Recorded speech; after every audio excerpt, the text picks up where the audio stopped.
हाथरस में कबाड़ियों के मार्ग पर चलने वाले खनन में लिप डंपर फिर दे सकता है हादसे को न्योता। 2 वर्ष पूर्व जुलाई 2022 के इसी महीने में हाथरस में खनन में लिप्त एक डंपर द्वारा कुचल दिए गए थे दर्जन भर कबाड़ियां। उस दुर्घटना में मध्य प्रदेश के 6 कबाड़ियों की हुई थी मौके पर मौत। शासन ने तत्कालीन एसपी सहित कई लोगों पर की थी कार्रवाई। वर्तमान में उच्च अधिकारियों द्वारा की गई कबाड़ियों के लिए सुरक्षा और खानपान व स्वास्थ्य की व्यवस्था। वहीं अधीनस्थ नो एंट्री और खनन के डंपरों पर रोक लगा पाने में हो रहे नाकाम। मिली भगत कहें या लापरवाही, अगर हादसा हुआ तो जिम्मेदार कौन होगा?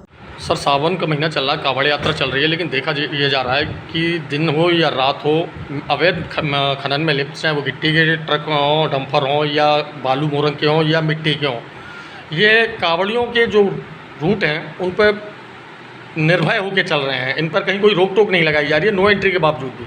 देखिए, जहाँ तक गिट्टी मोरंग के ट्रक की बात है तो ये आगरा की तरफ से यहाँ पर एंट्री करते हैं और आगे हमारी सीमाओं को क्रॉस करते हुए हाथरस की और आगे चले जाते हैं बुलंदशहर की तरफ। इसके लिए डीएम साहब ने पहले निर्देशित कर रखा है सब लोगों को कि अवैध रूप से जो मिट्टी या किसी भी चीज़ का खनन किया जा रहा है वो यहाँ पर नहीं होना है।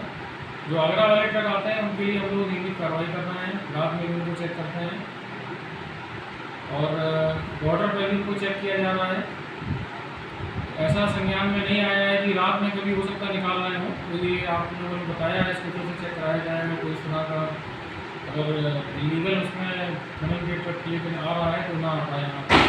और जहाँ तक वैलिड भी खनन के अगर ट्रक यहाँ पे आ रहे हैं तो कांवड़ियों की सुरक्षा के लिए हमने एक पैसेज बनाया हुआ है रोड पर, जिसमें साइड पर उनको बोरी वगैरह रखा गया है, मतलब डिवाइडर हमने क्रिएट कर दिया है और कांवड़ियों के लिए सुरक्षित मार्ग बना दिया है, काफ़ी रोड में चलने के लिए सुरक्षित मार्ग है।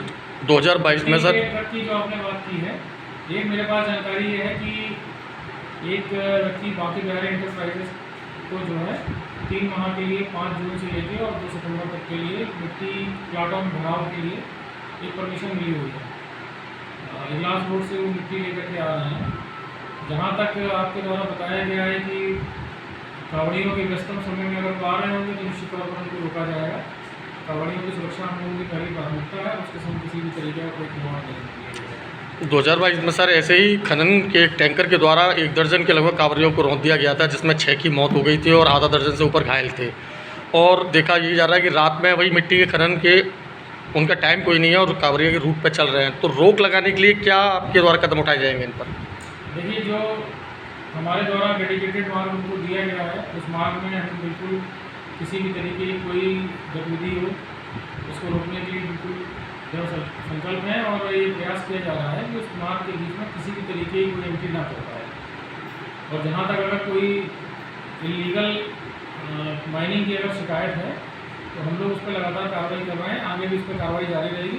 जिनको परमिशन भी मिली हुई है वो पुलिस से हम समन्वय बनवा कर किस तरह की व्यवस्था करेंगे कि वो ऑफ टाइम में, जैसे हमारे पास सबसे ज़्यादा संडे और मंडे को जब हम जलाभिषेक होता है शंकर भगवान का, उस दिन 2 दिनों में बहुत ज़्यादा रस रहता है, तो उन 2 दिनों में कम से कम बिल्कुल भी मार्ग पर इस तरह से कोई वाहनों का आना जाना ना रहे, इसको सुनिश्चित किया जाएगा।